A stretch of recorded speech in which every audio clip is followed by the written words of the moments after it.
Muy buenas tardes, mi nombre es Diana Marcela Tobar Araujo, estudiante del tercer semestre de la licenciatura en Pedagogía Infantil de la Corporación Universitaria del Caribe SECAR, sede Montería, en el curso Pedagogía Infantil con la profesora Luz Yamilet Castellano. A continuación, los precursores de la educación en la línea de tiempo y su legado. Empezamos entonces con Juan Amos Comenio, quien nació el 28 de marzo de 1592. Comenio es el padre de la pedagogía. Aportó ideas nuevas y educativas basándose en tres métodos: comprender, retener y practicar, para poder mejorar la enseñanza del alumno. Fue el primero en presentar la unión de la pedagogía con la didáctica, buscando a través de esto una progresión moral e intelectual del alumno. Seguimos entonces con Juan Jacobo Rousseau, nacido el 28 de junio de 1712. Fue de los pioneros de la Escuela Nueva, uno de los autores más reconocidos en la época de la Ilustración. Fue filósofo, escritor y músico. Rousseau explicaba que la educación es una forma del dominio social. Unos se imponen sobre otros mediante el conocimiento. Seguimos entonces con Immanuel Kant. Kant nació el 22 de abril de 1724. Kant decía que a los niños se les debe enseñar leyes, comportamiento en sociedad, buenas maneras, pero solo como paso previo al desarrollo de su razón, la cual le hará capaz de desear la ley máxima por sí misma, independientemente de los premios o castigos asociados a ellas o de la costumbre o las normas y convenciones sociales. Seguimos con Pestalozzi. Johann nace el 12 de enero de 1746. Este pedagogo suizo fue el reformador de la pedagogía tradicional, dirigió su labor hacia la educación popular, enfatizó el ejercicio en las actividades manuales y trabajo mutuo, consideró al dibujo como un medio para perfeccionar la mano, la cual le servirá como base para la escritura, ejercitó el lenguaje por medio de la conversación sencilla para el aprendizaje leído. Nos vamos con Froben, nacido el 21 de abril de 1782. Friedrich Froben diseña el jardín de niños, mejora la práctica docente dejando a los alumnos mejor educados, utiliza el juego como factor de enseñanza. Froben decía que el educador debe conocer los diversos grados del desarrollo para el hombre para poder realizar con éxito su tarea. Nos vamos con Herbart, nacido el 4 de mayo de 1776. Johann fue un filósofo, psicólogo y pedagogo alemán. Elevó la pedagogía al rango científico, el cual hizo que la pedagogía se hiciera ciencia y se diferenciara del arte de la educación. El propósito de Herbart hacia la educación era que se redujera todo al concepto de moralidad. El fin es formar hombres buenos. El conocimiento no basta porque el valor de un hombre no se mide por su entendimiento, sino por su voluntad.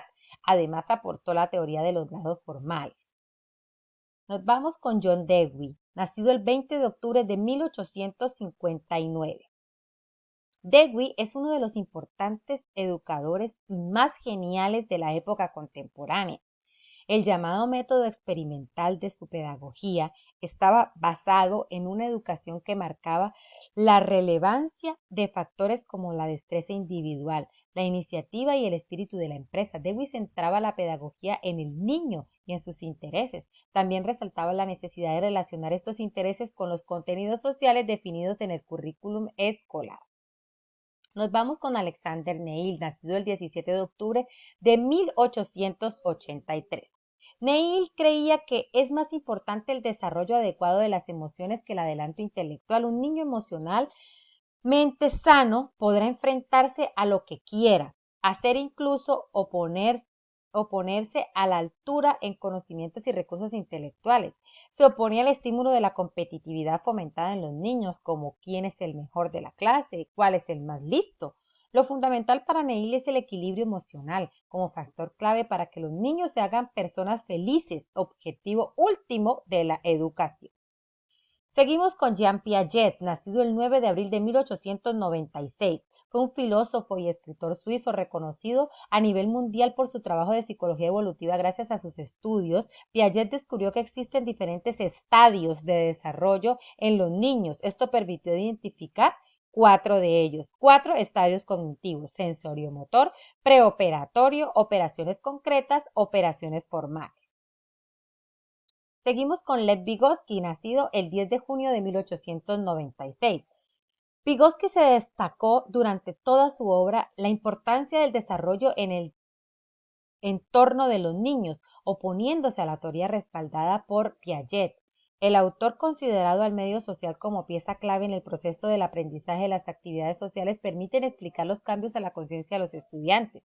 La zona del desarrollo próximo la introdujo Vygotsky y él todo tiene que ver con el entorno y cómo el entorno nos afecta en la educación para el respaldo. Está respaldado por el señor Vygotsky.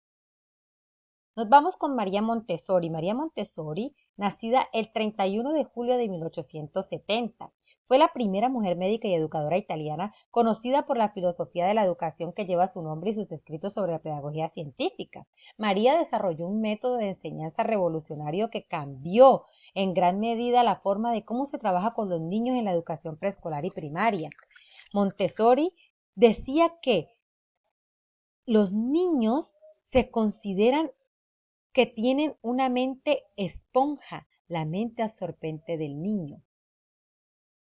Ovid de Crowley, nacido el 23 de julio de 1871. Fue un médico belga que introdujo la relación que existe entre la globalización e intereses y centra sus estudios en el análisis de la percepción infantil. La línea de Crowley se afirma que es necesario aplicar métodos educativos que estén en sintonía con la forma en que los niños perciben la realidad y que no es igual a como la percibimos los adultos. Celestin Freinet, nacido el 15 de octubre de 1896. Este maestro francés, creado de la Escuela Nueva, propone una nueva pedagogía vinculada a la forma directa a los intereses de los niños, colocándolos en un rol altivo. Él decía que se construía una escuela a partir de la pedagogía única que vincula a la escuela con el medio social. Es creador de actividades artísticas de motivación y expresión. Paulo Freire, nacido el 19 de septiembre de 1921, es el creador de la pedagogía en la que los individuos se forman a través de las situaciones de la vida cotidiana. La pedagogía liberadora de Freire plantea dos momentos diferentes. En la primera etapa del individuo deberá tomar conciencia de la realidad en la que vive como sujeto de opresión. En un segundo momento, los oprimidos luchan contra los opresores para liberarse. Y con esto entonces terminamos nuestra línea de tiempo. Muchísimas gracias.